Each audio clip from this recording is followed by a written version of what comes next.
For 3 years I felt the devil's rotten breath on my face, and he wore the face of a man of God. He was the sacrifice my own father offered at the altar, and in the end, it was my hand that sent him back to hell. This is not a fable woven to serve as a warning. This is a true story of betrayed faith, of complicit silence, and of a child who had to become an executioner to reclaim her right to live. What you are about to hear will make you question the line between the holy and the demonic. If you are listening from anywhere in the world, please leave a comment and subscribe, because some truths need to be spread, even if they shake your beliefs. Some stories, no matter how painful, must be told. My name is Vance, but that wasn't the name I was given at birth. My parents named me Leonora, a name that always felt too delicate, too soft for the person I knew myself to be. From the time I could talk, I insisted everyone call me Vance. It was the name of a character in a book my mother read to me, a strong, adventurous woman who charted her own course. Eventually, everyone gave in. Vance was the name I claimed, the name that stuck, long before I legally made it my own. I'm 72 years old and I live here in Yakima, Washington, a city nestled in a valley far from the ocean's roar. I was born in Montana, in the vast plains, but life brought me here many years ago, and this is where I made my home. Nowadays, my greatest pleasure is walking through the city's quiet streets. Every day, around 5 p.m., when the sun isn't quite so strong, I slip on my old sneakers and head out, thinking about life, observing the people, the buildings, the changes. It's my time for reflection, you know. To have conversations with my thoughts and make peace with my past. I started this routine after returning to normal life. It was my way of finding myself again, a feeling that there was still a world beyond the walls, the fences, the confinement I endured. Every step I take on Yakima's sidewalks is a celebration of my freedom, of my strength in having survived. Sometimes I stop in Franklin Park, sit on a bench, and watch the children playing, the mothers keeping an eye on them, the sparrows chirping. I think about how life is a cycle, how we all have our secret struggles, our hidden pains, and I'm glad to see that despite everything, life goes on. Love persists, hope is reborn. I'm recording this video here from my porch, with the sound of the church bells in the background. If you listen closely, you can hear them. Ironic, isn't it? How that sound brings me peace today, when one day it brought me so much terror, but that's a story for later. Before I continue, I wanted to ask a little favor. If you're enjoying listening to me, hit that like button and subscribe to the channel. It really helps this grandma keep telling her stories. And tell me in the comments from what town or city you're watching, and what time of day you found this video. Early morning with your coffee? After lunch? Or late at night? I always read all the comments, and it makes me so happy to know where you're from and when you take a little time out of your day to listen to this grandma's stories. Tell me, let's create a chain of affection. Today I'm going to tell a story I've kept for many years. A story about faith, about power, and about how sometimes salvation comes in the most unexpected ways. I wasn't always this calm lady walking the streets contemplating life. There was a time when every step I took was out of sheer fear. I was born in Montana in 1953, in a simple farmhouse by the side of the Marias River. Our town was an isolated place where horses were more important than paved roads, and time seemed to run slower than the waters of the great river. We were a family known to everyone in town. My dad, August Mendoza, worked as a carpenter, specializing in building fine furniture, but what truly consumed his days was religious devotion. Mom, Dorothy Mendoza, was a second-generation American whose parents had come from Mexico. She spoke Spanish fluently and taught it to us kids, a little piece of our heritage she insisted we keep. She sold hot dogs and apple pie at the local diner, having mastered the classic comfort foods that were the heart and soul of the small town. I had 2 siblings, Val Mendoza, 4 years older, and Jane Mendoza, 3 years younger than me. Our house was simple, with wood siding and a shingle roof to protect us from the elements. The walls had religious artwork hanging everywhere, the work of my father, who believed the more sacred images we had, the more protection we'd receive. In the backyard, we had a lush apple tree that was my refuge when things got tough. I'd climb up there and watch the river, dreaming of the day I could see the world that existed beyond those waters. Life in Montana in the 1000 950 seconds and 60 seconds, wasn't easy, especially for humble families like ours. The town lived off ranching, crafts, and small businesses. Native American traditions were present in the background of our lives, with occasional powwows held on the nearby reservation. But for most of us, life revolved around the seasons. County fairs in the summer with prize-winning livestock and homemade pies, local rodeos that drew crowds from miles around, and church gatherings for every holiday.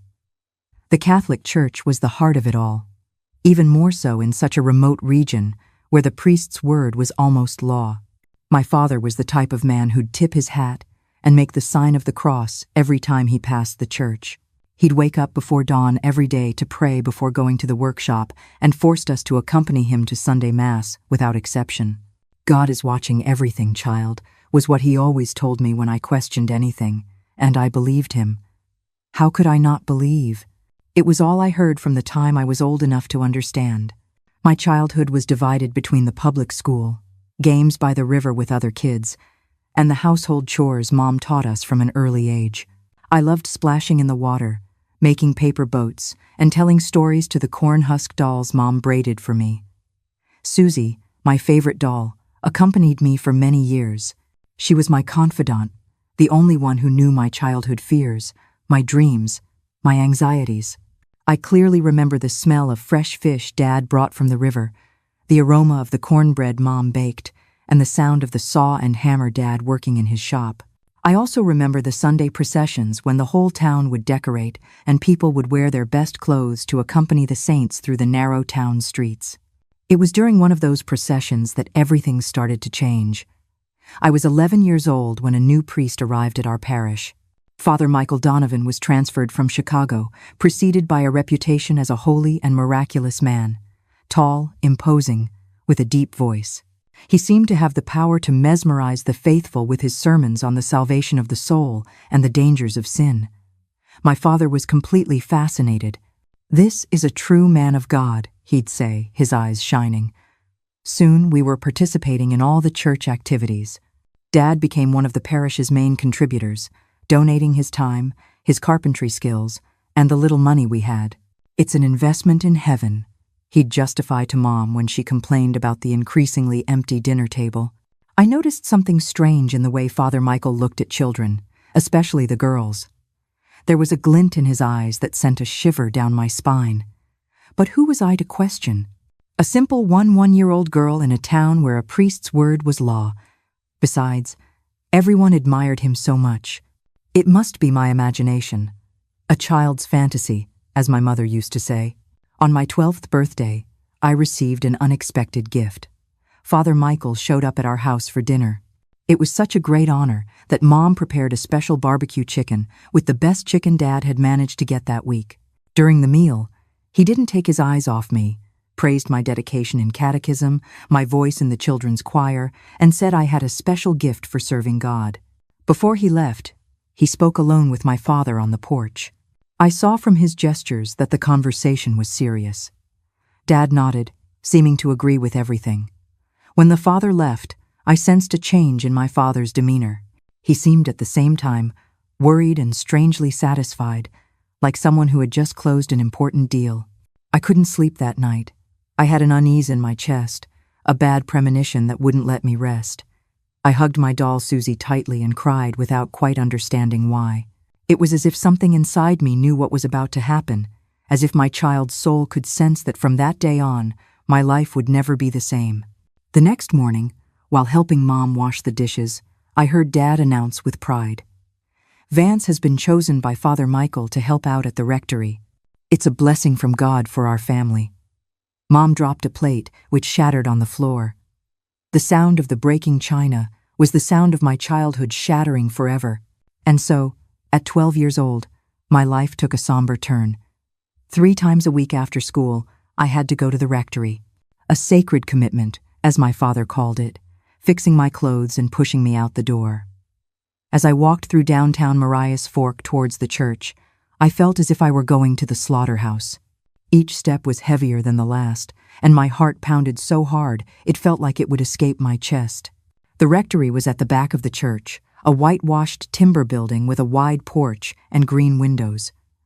To the faithful passing by, it must have seemed like a place of holiness. To me, it was the entrance to purgatory.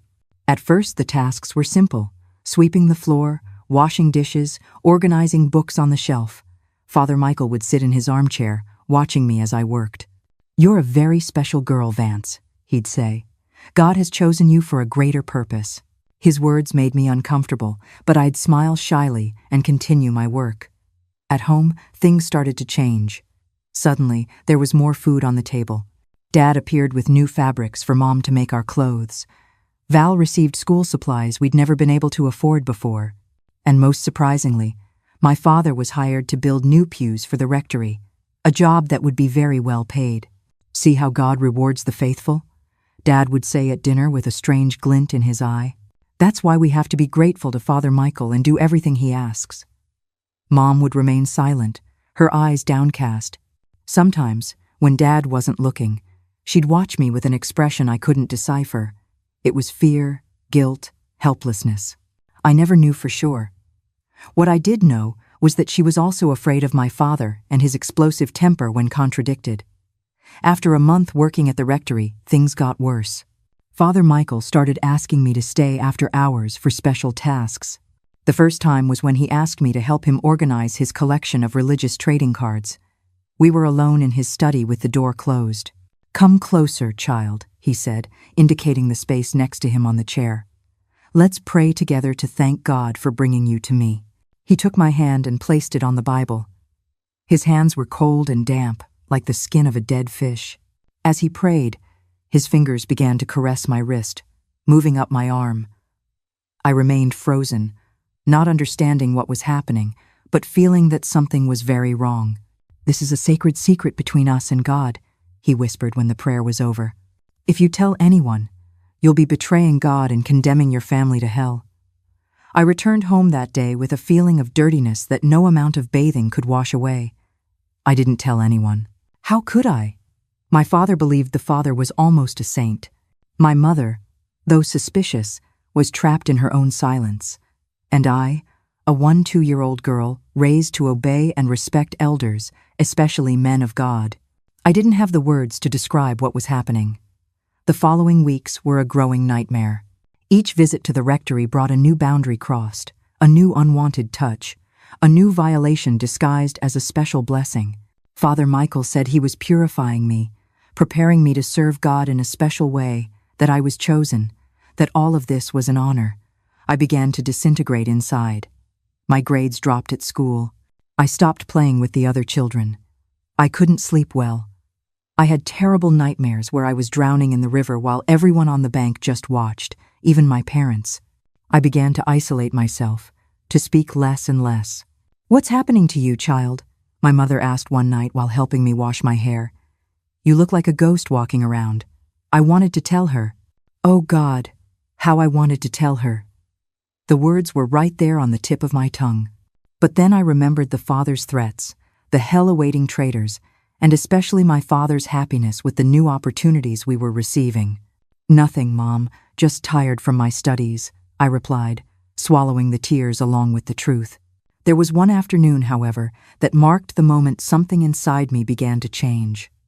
It was a day of heavy rain, the kind that falls without cease. In the Montana mountains, I was at the rectory, helping to dry the floor that had gotten wet due to a leak. Father Michael was more agitated than usual. He'd had wine with lunch. "Vance, come here from your room," he called. "I need your help here."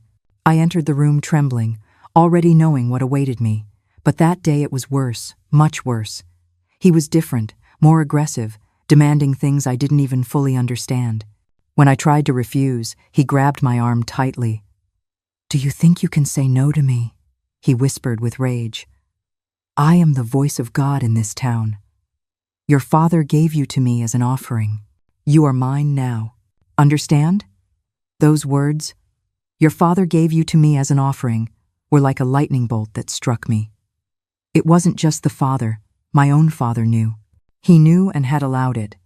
He had sold me for favors and money. Something broke inside me at that moment. Right there, The world as Vance knew it shattered completely.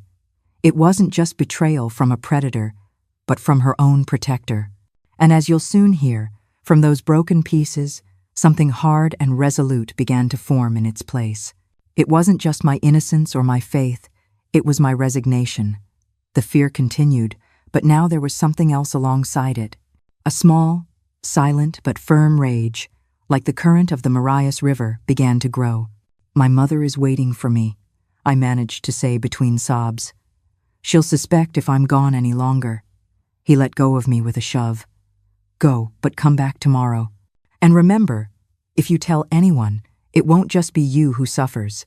I have people in this town who would do anything for me. Anything. Think about your dear mommy and your little sister." I ran out into the rain, not caring if I got soaked. The water washed away my tears, but not my shame. I ran until I couldn't run anymore, until I reached the riverbank where no one could see me. I screamed at the turbulent waters, a scream that no one heard, but which marked the moment I decided that somehow this had to end. That night, hidden under the bed, I began to write in an old notebook. I wrote everything down: dates, times, what was happening, what he said, what he forced me to do. I wrote about the gifts my father received in return. I wrote about the threats. It was my only testimony, my only proof. I hid the notebook in a hole I made in the floor under my bed. The next day, my father announced the big news. Thanks to Father Michael's intervention, I've secured a contract to build 3 large furniture sets for a wealthy merchant in New York City. It will be the biggest job of my life, the one that will finally pull our family out of poverty. "And all of this thanks to your dedication at the rectory," he said, running his hand through my hair with a pride that made me sick. "Keep it up, child. You're being a blessing to this family." It was then I understood completely. I had been sold.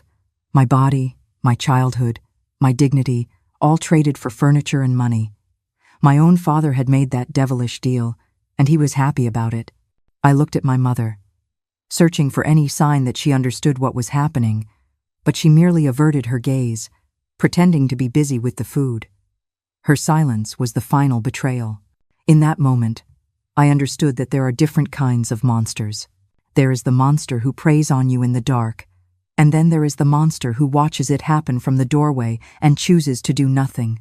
My father's cruelty was a roaring fire, but my mother's silence was a creeping frost that froze the last bit of warmth in my heart. She was a victim too, in her own way, but her fear had made her an accomplice. And that was a betrayal I found harder to forgive than any other. Years later, I came to understand that my mother was also a victim, trapped in her own fear and her faith. But for a child who is struggling to stay afloat, a mother's silence is like the final push that sinks you underwater. That silence. It carries a weight all its own, my dears. The following months were an endless nightmare. What started as 3 visits a week soon turned into 5. Father Michael had convinced my father that I needed intensive spiritual training. To the rest of the town, I was the blessed child, receiving direct instruction from the parish priest. "What an honor," the ladies would say after Mass, patting me on the back. If only they knew. Every day my soul shrank a little more. At home I became a ghost, present in body, absent in spirit. I stopped smiling, stopped singing, even stopped crying, because tears no longer brought any relief. My only comfort was that old notebook where I continued to record everything, writing by candlelight after everyone had fallen asleep. The abuse constantly worsened. Father Michael was no longer content with just the times at the rectory. He started calling me at night, sending the altar boy to knock on our door with some urgent pretext. "Father needs Vance's help to organize the materials for tomorrow's baptism. Father needs Vance to help prepare the candles for the novena." And off I'd go, dragged by my father's firm hand, who never questioned these nocturnal calls. One night, I tried to resist. "I feel sick, Dad," I lied, clinging to my bedsheets. "I think I ate something bad." The response came in the form of a slap that burned my face for hours. "You never refuse a call from a man of God," he yelled. "Get up right now or you'll regret it." My mother witnessed it all from the doorway, her eyes downcast, her hands trembling. She knew. I'm certain she knew. But the fear she had of my father, combined with her blind respect for the church, kept her silent, a silence that screamed in my ears. The worst, however, was the isolation. Little by little, the father began to control who I could speak with. First, it was my school friends. Worldly girls who can lead you astray from the holy path, he'd say. Then, even my own siblings. You need to concentrate on your religious studies. Finally, even contact with my mother became limited. A true servant of God must learn to detach herself from earthly ties. By the time I turned 14, I was living in a world apart. I went to school, but I couldn't talk to anyone. I came home, but I couldn't participate in family conversations, and I spent more and more time at the church and the rectory, under the yoke of that man who used God's name to satisfy his most sordid desires. The money continued to pour in for my family. My father prospered with his carpentry contracts, now not just in Montana, but in neighboring towns. Our house gained a second story, new furniture, even a refrigerator, a rare luxury in those times and places. My brother Val was sent to study in New York City at a good school. My sister Jane received new dresses and dreamed of her own sewing machine. All of this at the cost of my stolen childhood, my destroyed innocence. One morning, I woke up with nausea. I ran out of the house and vomited behind a tree. In the following days, the nausea continued. My mother noticed, but said nothing. It was old Mrs. Gable, our neighbor, who sold herbal remedies, who confirmed what I already suspected with terror. "Child, are you expecting?" she said in a low voice after examining my eyes, my skin, my pulse. "I can't say how far along, but it shouldn't be more than 2 months." The world collapsed. I, just turned 15, carried the fruit of that horror in my womb. For a moment, I thought about running to the river and throwing myself into the deep waters of the Marias. It would be a second of courage, and then eternal peace. But something stopped me. Perhaps the instinct for survival, perhaps the hope that this impossible situation would finally force a change. That night, I gathered all the courage I had left and sought out Father Michael alone. I found him in the sacristy, organizing the vestments for the next day's Mass. "Father," I said, my voice almost disappearing, "I need to tell you something." He turned, his face a mask of false kindness. "What is it, my child?" "I'm pregnant." The words fell between us like stones. I saw his face change, the mask of holiness disintegrating to reveal something monstrous underneath.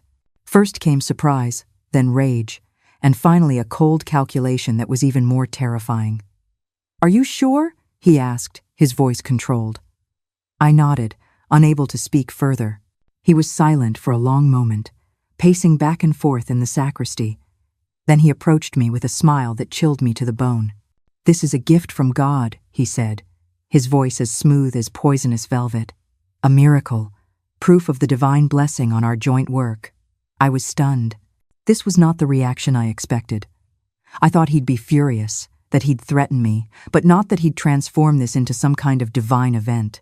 "I'm going to tell my father," I managed to say, finding courage I didn't know I still had.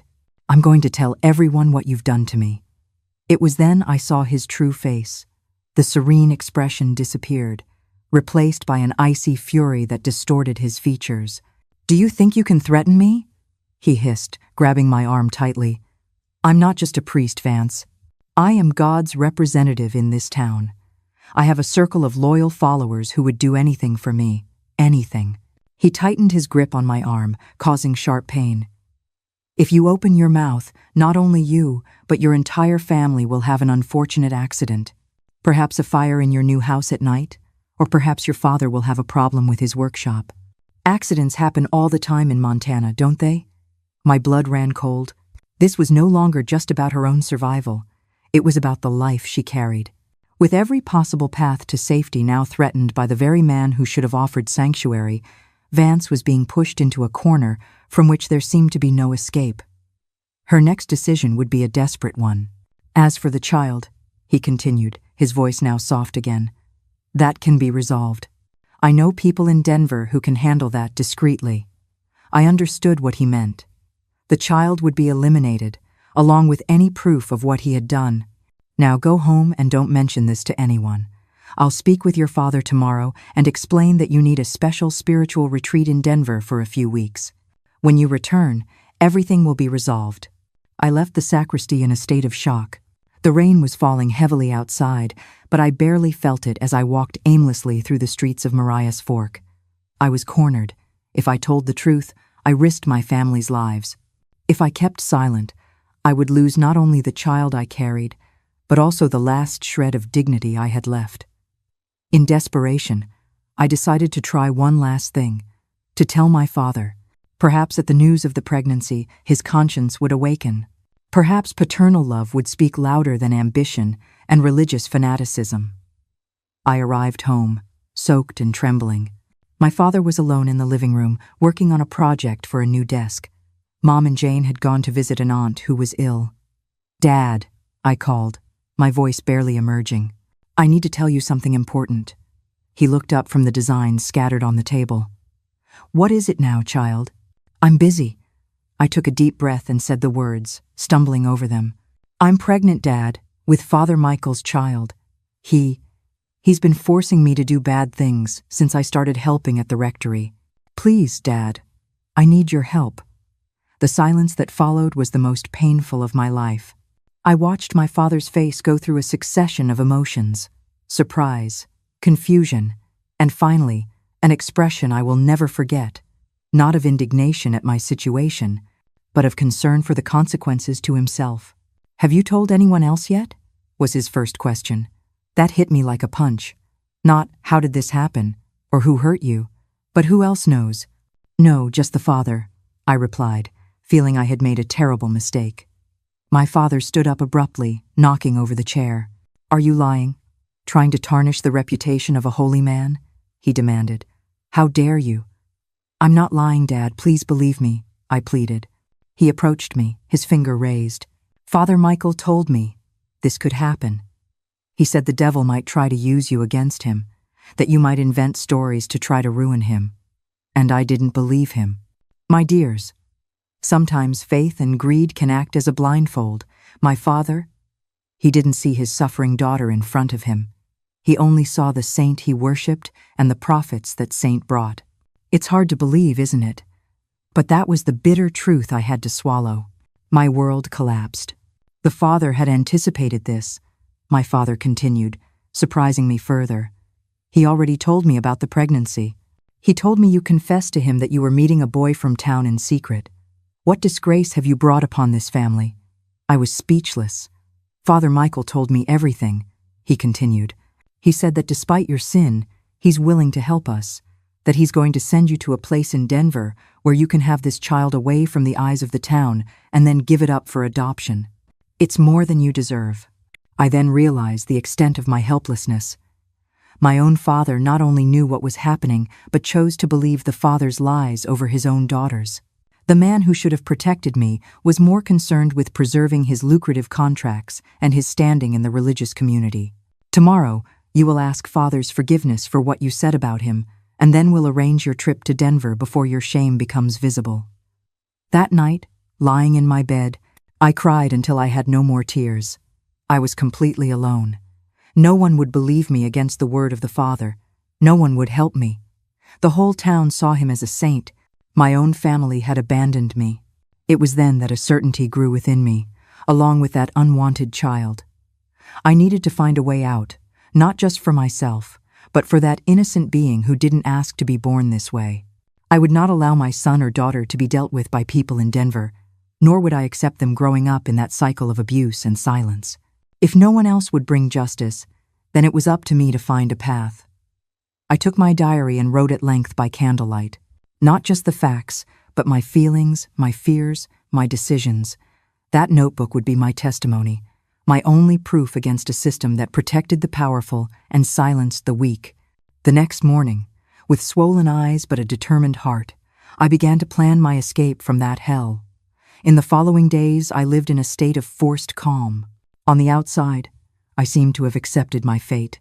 I apologized to Father Michael for the lie, as my father demanded, and pretended to be resigned to the idea of going to Denver. Inside, however, a storm was brewing. While waiting for the preparations for my departure, I continued to go to the rectory. The father, perhaps feeling more secure after convincing my father of his version of events, became even bolder and crueler. He seemed to derive pleasure from my helplessness, my forced silence.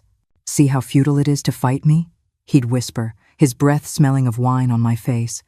"God placed me in a position of power for a purpose. Not even your family would believe you against me." With each humiliation, something hardened inside me. It wasn't just rage, it was a cold, calculating determination I never knew I possessed. I began to pay attention to details I had previously ignored. The father's routine, where he kept his keys, when he drank, who visited him. The cold determination growing inside me demanded more than just survival. It demanded proof. I began to watch him, not with fear, but with purpose. I knew his power wasn't divine. It was built on earthly things, secrets, and money. So I started looking. One night, while he was away, I tested the drawers of his desk. One was locked. It was always locked.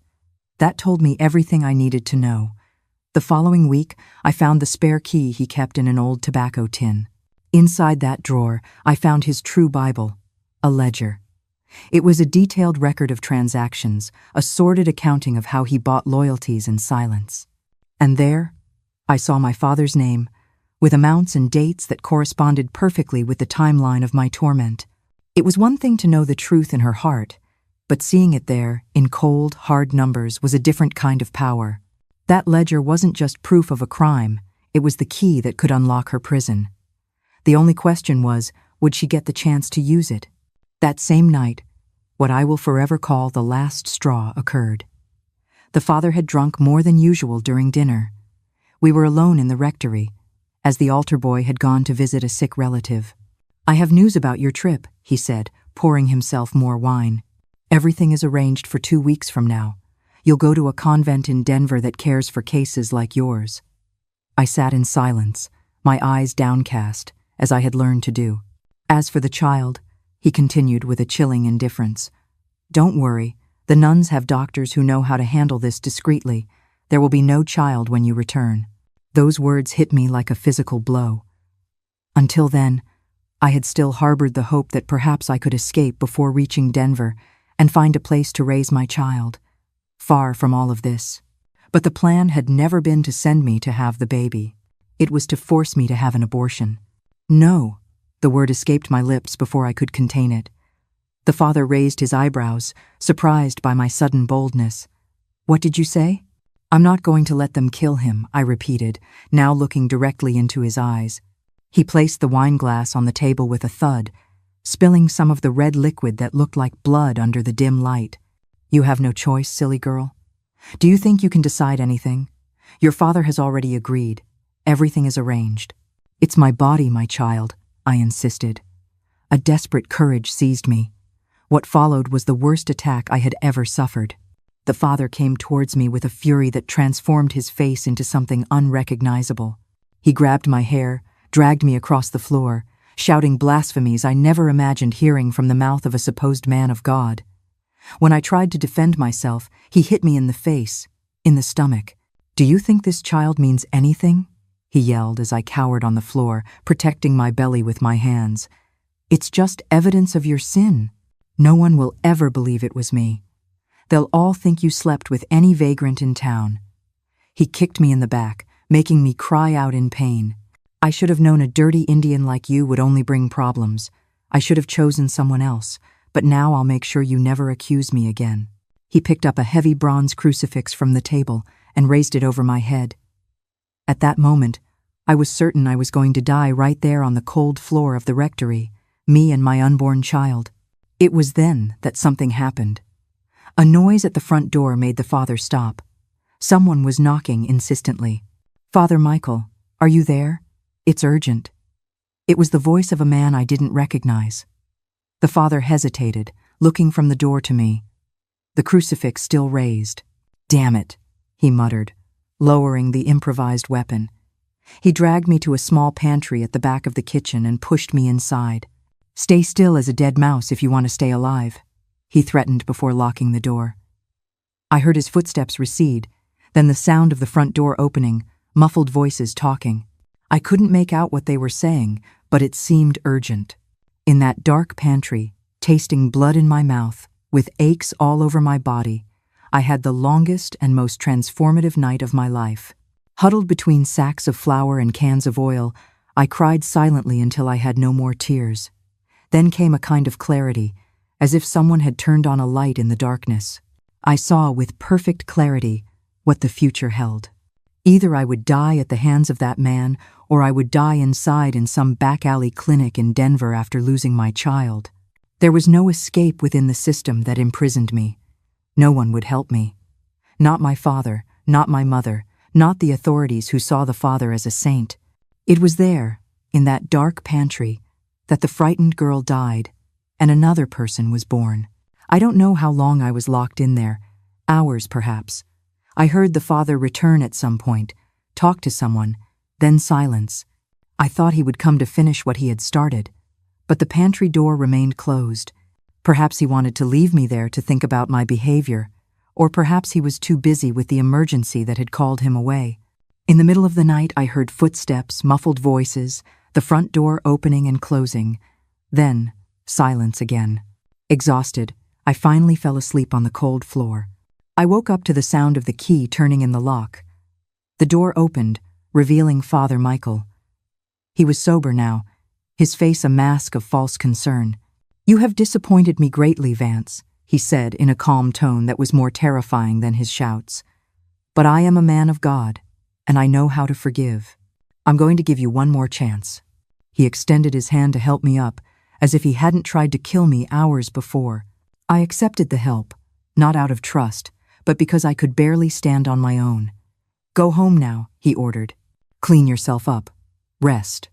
And remember one word about what happened here yesterday, and it won't just be you who suffers." I walked home like an automaton, feeling pain in every part of my body. My face was swollen, and I feared my parents would ask questions. But when I arrived, no one even noticed my condition. My father was busy with his furniture designs. My mother was cooking. My sister was playing in the yard.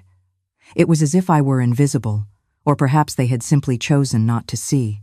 I went up to my room, washed the blood from my face and arms, and lay on the bed, staring at the ceiling. I no longer cried. The tears had dried up along with my last hopes of help. Instead, I began to plan. First, I needed money to escape. Impossible to get it at home. My father counted every cent. Then I remembered the envelope on the father's desk. He owed me far more than money, but that would be a start. Second, I needed concrete proof against him in case my escape didn't go well. My diary already contained many details, but that ledger I saw on his desk would be definitive proof of the corruption scheme. Third, and most importantly, I needed a weapon, not for escape. I knew I'd be found quickly in any city in the region where the church's reach extended.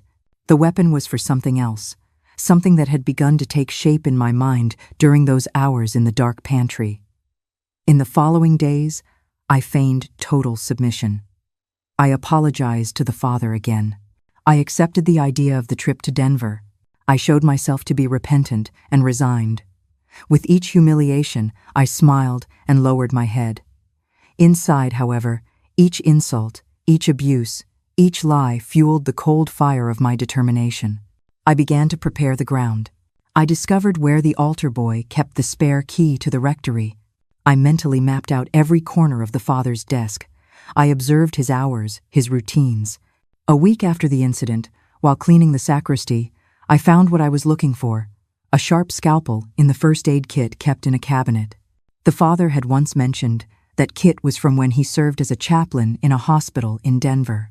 I hid the scalpel inside my clothes and took it home, concealing it in the same place where I kept my diary, under a loose floorboard.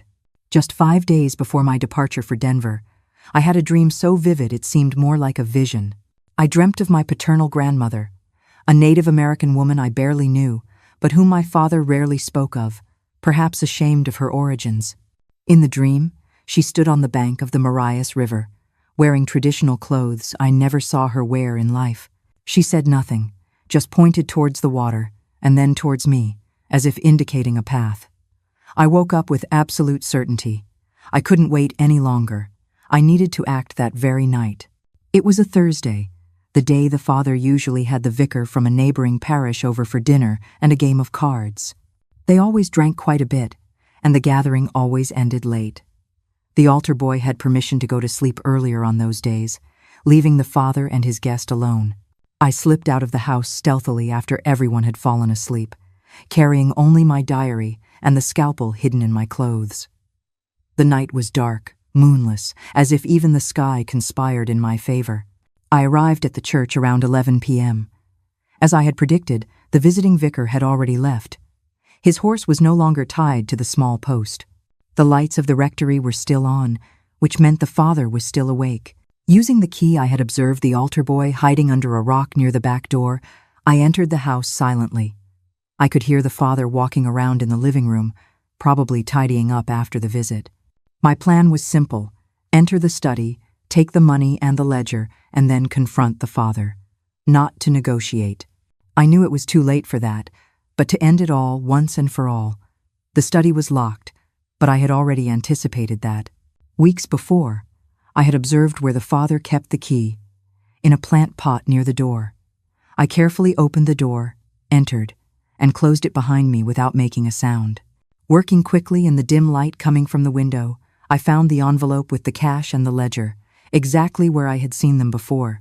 I tucked them inside my clothes and was about to leave when I heard footsteps approaching. The door opened abruptly, and there he was, Father Michael, looking surprised and then furious to see me there.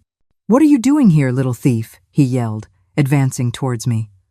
I didn't back down, didn't tremble. Something had changed inside me. Where before there was fear, now there was only a glacial calm. "I came to get what is mine," I replied, my voice firmer than it had ever been. He looked towards where he kept the money and realized what I had done. "You're going to give that back right now, and then you're going to pray for forgiveness until your knees bleed," he screamed, grabbing my arm tightly. It was then that I pulled the scalpel from my pocket and pointed it at him. The blade gleamed in the dim light. The father let out a scornful laugh. "What do you think you're going to do with that? Kill me?" He laughed, a sound that no longer chilled me. "You're just a stupid little girl. No one will ever believe you." "You're right about one thing," I said, my voice steady, feeling a strange and terrible peace settle over me. "You did destroy that little girl. You burned her faith. You shattered her innocence. But you should have paid attention to what rose from her ashes. I am not here to be believed. I am here to be the consequence. Think carefully about what you're doing," he said, taking a step back. "If you hurt me, you'll be hunted like an animal. You'll never have peace." "I haven't had peace for 3 years," I replied, "but this ends today." What happened next was etched in my memory with painful clarity. The father tried to disarm me, lunging forward quickly. There was a struggle. He was stronger, but I was fighting not just for myself, but for my unborn child, for all the girls who might come after me. At some point during the struggle, the scalpel found its way to his neck. It wasn't a planned blow, but when I saw the blood gush out, I felt no remorse, no feeling other than relief. "You're going to hell," he stammered, clutching his neck, blood trickling between his fingers. "If I go, you'll be there waiting for me," I replied, watching as he fell to his knees. That night in the rectory of Marias Fork, I was not the sacrificial lamb he believed me to be. I was the consequence he never saw coming. He thought I was there to serve. I was there to collect a debt he thought he would never have to pay. Only one of us walked out of that room alive. The act was done. The monster who had haunted her for years was gone, but the silence that followed was filled with uncertainty. This single, desperate act of survival would set off a chain of events no one could have predicted, and her fight was far from over. Perhaps you find it strange that I didn't run, that I didn't panic. But you have to understand, when the monster fell, the war inside of me ended too. There was nothing left to fear, and nowhere left to run. There was only emptiness and a strange feeling that finally it was all truly over. After that fatal night, everything happened like a hazy dream. I remember sitting in the empty church, the ledger and my diary on my lap, the scalpel still stained with blood in my hand, and waiting. I didn't try to flee. Where would I go?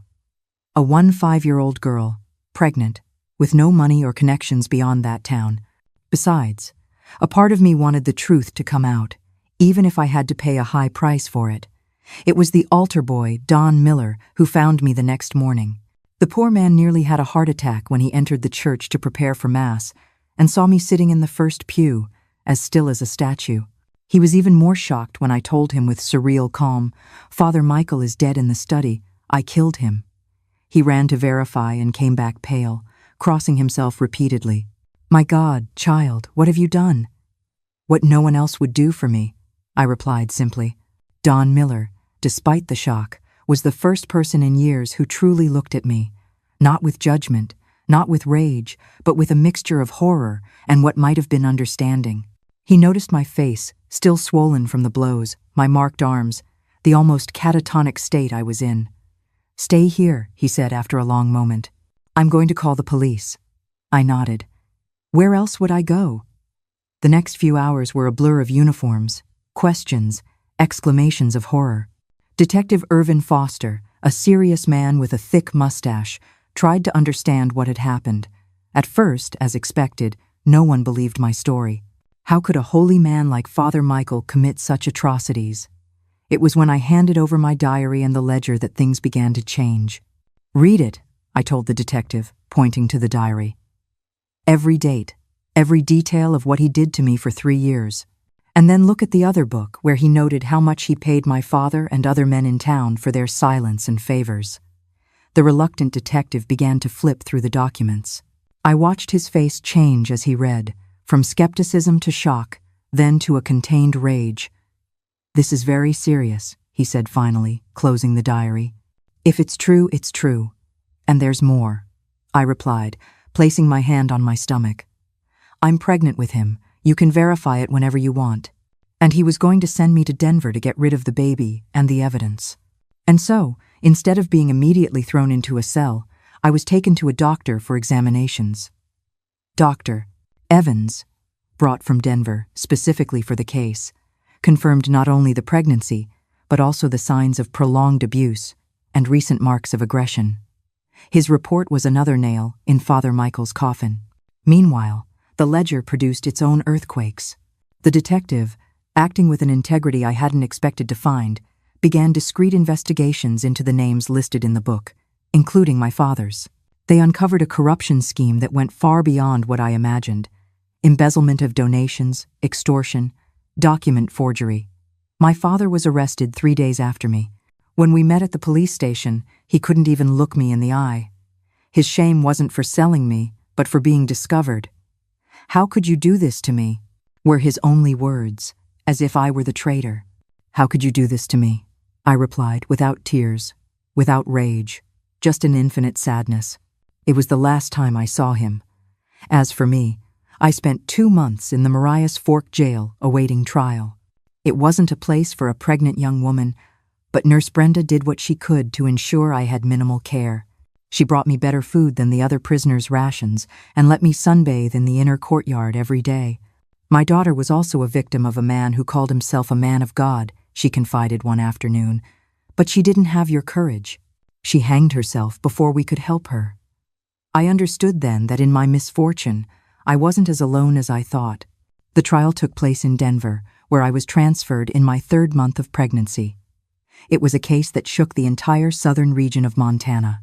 A 15-year-old girl accusing a respected priest of years of abuse, culminating in his murder. The newspapers had a field day, though few cared about the truth behind the sensationalist headlines. Surprisingly, several people came forward to testify in my favor. Don Miller, the altar boy, revealed that he had suspected the father's behavior for years but had been afraid to speak. Old Mrs. Gable described my state of terror when I discovered the pregnancy. Other girls from town, inspired by my story, came forward with their own accounts of harassment. None as prolonged as mine, but enough to establish a pattern of behavior. And then there was Dr. Ethan Peregrine, a defense attorney who appeared voluntarily to represent me. "Why are you helping me?" I asked him after our first meeting. "Because justice isn't just about punishing the guilty, but also about protecting the innocent," he replied with a gentleness that was foreign to me after so long living in fear. Dr. Peregrine was a man in his 52nds from Denver who had a reputation for defending difficult cases. With his graying hair, always neatly combed, and eyes that seemed to see beyond appearances. He brought a dignity to the proceedings I would never have expected. He was the one who convinced the judge to consider all the facts, not just the murder, but the circumstances that led to it, the continuous abuse, the forced pregnancy, the threats to my family, the brutal assault days before, the proven corruption scheme from the ledger. "Ladies and gentlemen of the jury," he said in his closing argument, "before you stands not a cold-blooded killer, but a child who fought for her own life and the life of the baby she carried after years of being a victim of a predator who used his cassock to hide his monstrosity. If there is guilt, it lies here, in the hands of the adults who failed to protect her, her father who sold her, the authorities who looked away, the community that preferred the comfort of blindness to the pain of truth." The trial lasted a week. The verdict, when it came, was a surprise even to Dr. Peregrine. Guilty of manslaughter, but with exceptional, extenuating circumstances. My sentence was 5 years, with the possibility of parole after 2/3 of the sentence, considering my age and the extreme situation. 5 years. That was the price for saving my own life and my child's. Justice is a strange thing, isn't it, my dears? It isn't always black and white. Mine was a shade of gray, but in that gray, I saw a faint glimmer of the future. "It's the best we could have hoped for," Dr. Peregrine said, squeezing my hand after the verdict. "Now let's focus on the baby and your future." I was transferred to an institution for young offenders near Boulder, Colorado, where there were better conditions for a pregnant woman. It was there, at 5 months pregnant, that I received the visit that would change the course of my life. Dr. Peregrine appeared, accompanied by an elegant, middle-aged woman. She introduced herself as Eleanor Caballero, his sister-in-law. "Vance," he said, sitting opposite me in the visiting room. "Eleanor is a university professor in Yakima, and she's come to meet you personally." The woman smiled at me with a kindness that unnerved me. "My brother told me so much about you and your story," she said, her voice soft but firm. "I've come to make you a proposal." And so, between teas and cookies offered by the institution's director, who seemed impressed with my illustrious visitors, presented me with an idea that had never crossed my mind: open adoption. "You're too young to raise a child alone, especially under your circumstances," she explained. "My husband and I can't have children, and we dearly wish to adopt your baby, but we don't want to be separated forever." She then detailed her proposal. They would legally adopt my son or daughter, giving them the stability, education, and love that I couldn't offer at that moment. But unlike traditional adoptions, I wouldn't be erased from the child's life. I could keep in touch, receive updates, visit when I was free, and when you get out of here, continued, you'll have a place to stay if you want. My husband is the principal of a high school in Yakima, Washington, a quiet city, far from all of this. You could finish your studies there, rebuild your life. I remained silent for a long time, absorbing that unexpected proposal. It was more kindness than I had received in my entire life. "Why?" I finally managed to ask. "Why would you do this for me? You don't even know me." You know, my dears, when you've lived in darkness for so long, even a small glimmer of light can be blinding. Their kindness at that moment was unbelievable. It was like a gift I never thought I deserved. That was the moment I started to believe that perhaps life still had another path for me. Dr. Peregrine's professional demeanor softened for a moment. Years ago, my own younger sister was in a situation not unlike yours. She was trapped, and she felt she had no one to turn to. She didn't survive it. He paused, the old pain still visible in his eyes. We couldn't help her then. But when I read your story, when I saw your diary, it felt like life was giving me a chance to do what I couldn't do for my own blood. Eleanor placed a hand on his. "Helping you, Vance, is not just about giving you a second chance. For us, it's about honoring a memory and ensuring that a story like yours doesn't have to end in tragedy."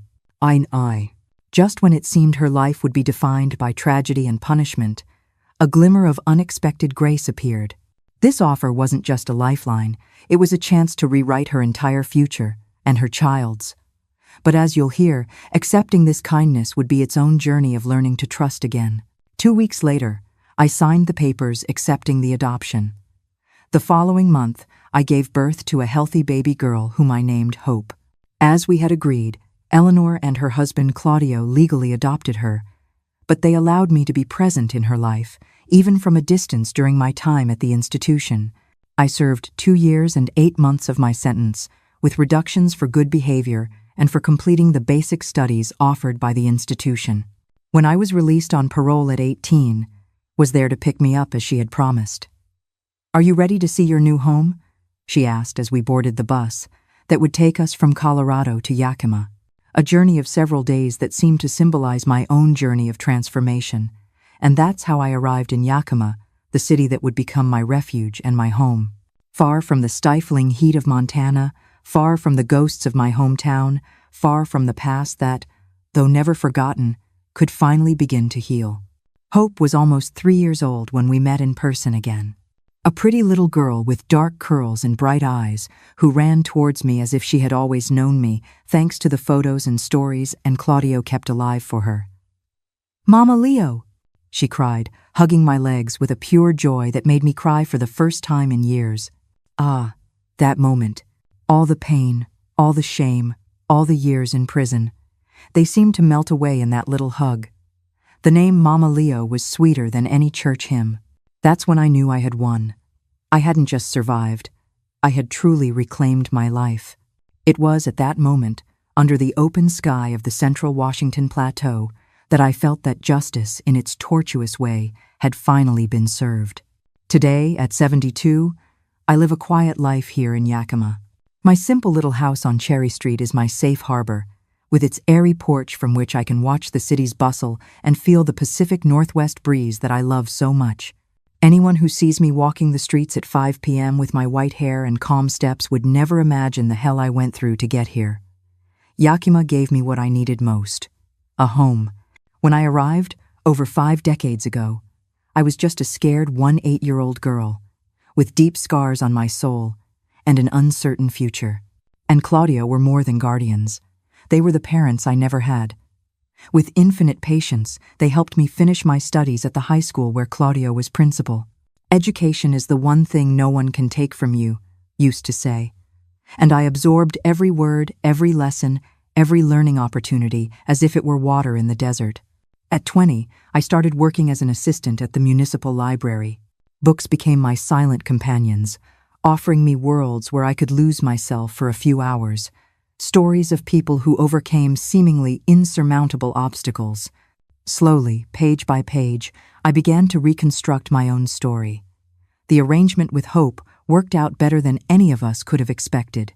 She grew up knowing she had 2 mothers, Eleanor, who cared for her daily, and me, her mother of the heart, as she herself called it.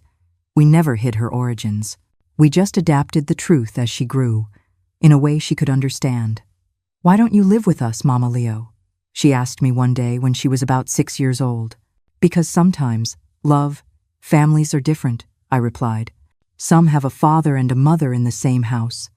Others have 2 mothers or 2 fathers. And our family has you, Papa Claudio, Mama, Nora, and me, even though I live in a different house." She accepted that explanation with the wonderful simplicity of children. Over time, when she was old enough, we told her more details, not the horrors, but enough for her to understand that difficult circumstances had separated us and that in Claudio's love had saved us both. When Hope turned 15, the same age I was when she was conceived, I had a moment of panic. I looked at that blossoming young woman, so beautiful and full of life, and I was overcome with the terror that something similar might happen to her, sensed my anguish. "She's not you, Vance," she told me gently. "Her story isn't yours. Hope has a family that protects her, that listens to her, that believes in her, and she has you." And it was true. Hope grew up surrounded by love, security, and respect, everything that was denied to me. She graduated in psychology, inspired, she told me, by my story of overcoming adversity. Today, at 57, she directs an NGO that helps women and girls who are victims of abuse. I feel so proud of her that sometimes my heart seems too big to fit in my chest. As for me, I never married. There were a few men over the years, good men who treated me with kindness and respect, but the ghosts of the past always stood in the way. I discovered that male contact, even gentle, awakened memories I preferred to keep dormant. Over time, I accepted that certain types of intimacy might never be possible for me, and I found peace in that acceptance. Instead, I built other forms of connection. Deep friendships, like with Mrs. Zulema, my neighbor for 30 years, with whom I have coffee every morning, or with the ladies' book club that meets at the library on Wednesdays, or even with the young people at the community college for whom I volunteer to tutor in Spanish, a way of passing on the gift of education I received. When I retired from the library at 65, I discovered the pleasure of daily walks. I started timidly, just a few blocks. Soon I was traversing the entire city, exploring every corner of Yakima. There is something profoundly therapeutic in feeling your feet firm on the ground, in breathing fresh air, in knowing that you can come and go as you please. A simple luxury that was once denied to me. My routine today is quiet and predictable, exactly how I like it. I wake up early, make my coffee, receive Mrs. Zulema for our morning chats. Sometimes I go to the library to help with organization. They say no one knows the collection better than I do. I usually have lunch alone, although on Thursdays, Hope and her family come to visit. Oh yes, Hope has given me 2 wonderful grandchildren, Ethan, in tribute to Mr. Peregrine, who helped us so much, and Elisa, who inherited my eyes and the strong spirit of her mother. Ethan is a grown man now, a kind soul who works as a local journalist. It was him who helped me set up this recording today. Ethan has already made me a great-grandmother with little Aurora, who just turned 5.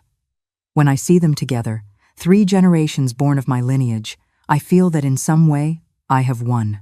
In the afternoon, around 5, I slip on my comfortable sneakers and head out for my walk. I always take different routes. Sometimes I pass through the main town square, where I watch the children play. Their laughter heals something ancient within me. Other times, I go to the natural overlook on the hill, from where you can see the entire city and, in the distance, the immensity of the valley. Or I simply wander through the residential streets, admiring the gardens, greeting acquaintances, feeling part of this community that welcomed me when I had nothing, and Claudio are no longer with us. He passed away 12 years ago, a victim of a swift cancer. She followed 3 years later, peacefully in her sleep. I miss them every day, but I see their legacy alive in Hope, in my grandchildren, and in the woman I became thanks to them. As for my past in Montana, it's like an old book I keep closed on the highest shelf. I don't open it often, but I know it's there. Over time, I learned that forgiveness, not of others, but of myself, was the only path to peace. I forgave myself for being a victim. I forgave myself for the initial silence. And yes, I forgave myself for taking a life, even knowing it was the only way I saw at that moment of desperation. My diary from that time still exists, kept in a carved wooden box that Claudio made for me. I rarely reread it. Those pages contain too much pain, but I keep it as a testimony not only of the horror I lived through, but of the strength I discovered within myself. The church bell still rings every day in Yakima, just as it did in Montana. The difference is that now, when I hear it, I no longer feel that tightness in my chest, that visceral fear. Sometimes I even stop my walk to listen to it, letting the sound dissolve into the afternoon air. It's a reminder that I survived, that the past no longer has power over me. This is my life today, simple, peaceful, built brick by brick, on ruins that I once thought would define me forever. I've lived here for over 50 years, and yet, I never take a single step for granted. You see, this daily walk isn't just exercise for an old woman. The feeling of my sneakers on the solid pavement is a celebration. The freedom to turn left or right at any corner, simply because I choose to, is a victory. When people see my calm smile, they see serenity. They don't see the girl who had to learn that peace isn't something you are given, it's something you must take back. They don't know that every simple joy, the taste of coffee with my friend, the sound of my great-granddaughter's laughter, the quiet rustle of pages at the library, is an act of defiance against the silence that once tried to swallow me whole. My serenity is not the absence of storms. It is the house I built with my own hands from the wreckage. I prefer to simply keep walking, one step after another, under the open sky of Yakima, the place that taught me that even after the most devastating storm, it is still possible to find the way back home. The darkness of that rectory room was once my entire world. But now, my world is the laughter of my great-granddaughter, the quiet afternoons on my porch in Yakima. The path I walked was stained with pain, but every step I take today is an affirmation of life. I've learned that the deepest scars can become the greatest source of strength. Peace isn't about forgetting, but about being able to look back at the past without fear. This is my true story, a testament to the extraordinary resilience of the human spirit. If this story touched you, please subscribe to the channel to explore more memories with me.